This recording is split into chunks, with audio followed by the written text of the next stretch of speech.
আগামীকাল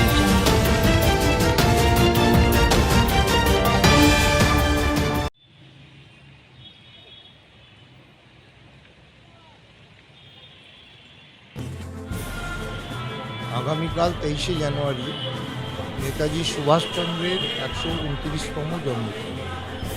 এই দিনটি দেশের মানুষ দল মত ধর্ম বর্ণ নির্বিশেষে সবাই শ্রদ্ধার সঙ্গে পালন করে। সুভাষচন্দ্রের প্রতি আমাদের দেশের মানুষের যে ভালোবাসা, যে প্রেম এবং তার প্রতি যে বিশ্বাস, তার মতাদর্শের প্রতি যে অগাধ ভরসা, এটা আজও ভারতবর্ষের মানুষের মধ্যে আছে। আগামীকাল আমরা 23শে জানুয়ারি পশ্চিমবঙ্গ জুড়ে সর্বত্র পালন করব।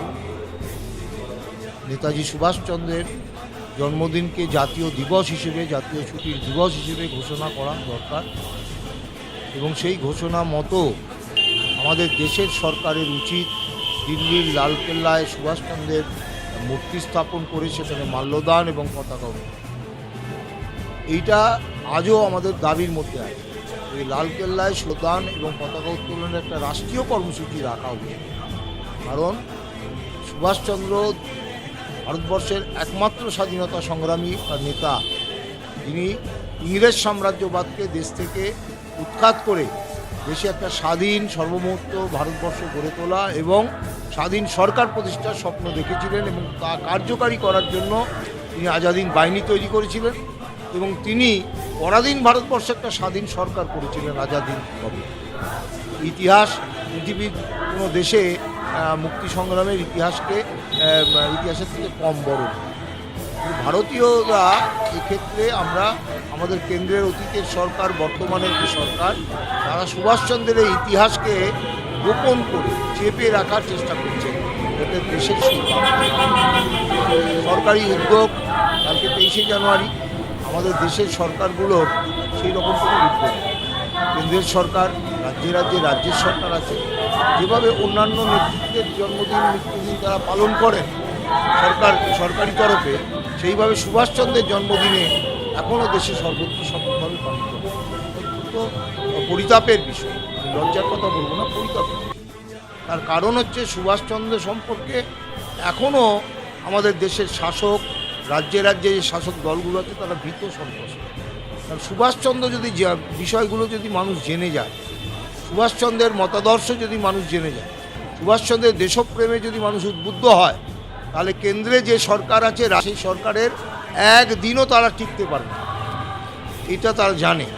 সেই কারণে সুভাষচন্দ্রকে তারা সবসময় একটা দমিয়ে রাখার চেষ্টা করে, একটা আড়ালে রাখার চেষ্টা করে এবং সরকারি উদ্যোগ সেই জন্য দ্রুততার সঙ্গে যেভাবে এগিয়ে যাওয়া দরকার ছিল সেই তুলনায় এগোয়নি।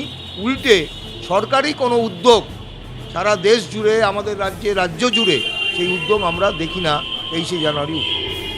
এবং সরকারি অনুষ্ঠান প্রত্যেক একটা বিশেষ অনুষ্ঠান, পতাকা তোলা 15ই আগস্ট করে, 26শে জানুয়ারি করে, গান্ধীজির জন্মদিনেও করে, এটা আলাদা। সুভাষচন্দ্রের জন্মদিনে রাজ্যের সরকার, দেশের কেন্দ্রীয় সরকার, তারা আলাদা করে কোনো বিশেষ অনুষ্ঠানের আয়োজন করে। তার একটাই কারণ, তারা ভীত সন্ত্রস্ত সুভাষচন্দ্রের দিকে তাকায়।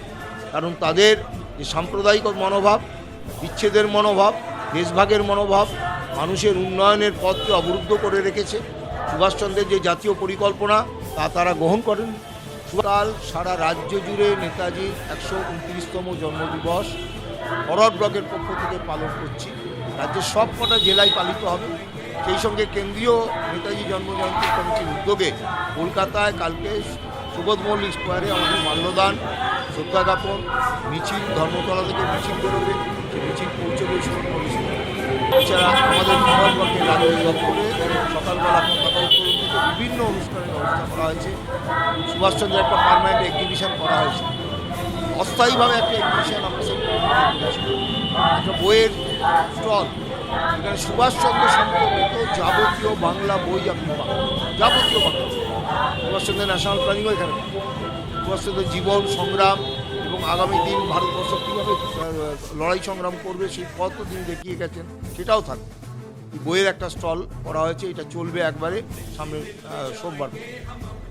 আমরা চাই আগামী প্রজন্মের কাছে সুভাষচন্দ্রের মতবাদিক ভাবনা, সুভাষচন্দ্রের মতাদর্শ, সেই সঙ্গে দেশের মুক্তি এবং দেশের মানুষের জন্য সমস্ত সম্পদের অধিকার, সেই অধিকার প্রতিষ্ঠা করার সংগ্রামে সুভাষচন্দ্র যে পথ আমাদের দেখিয়ে গেছেন সেই পথ ধরেই আমরা আগামী দিনের জন্য এগোব। জয় হিন্দ।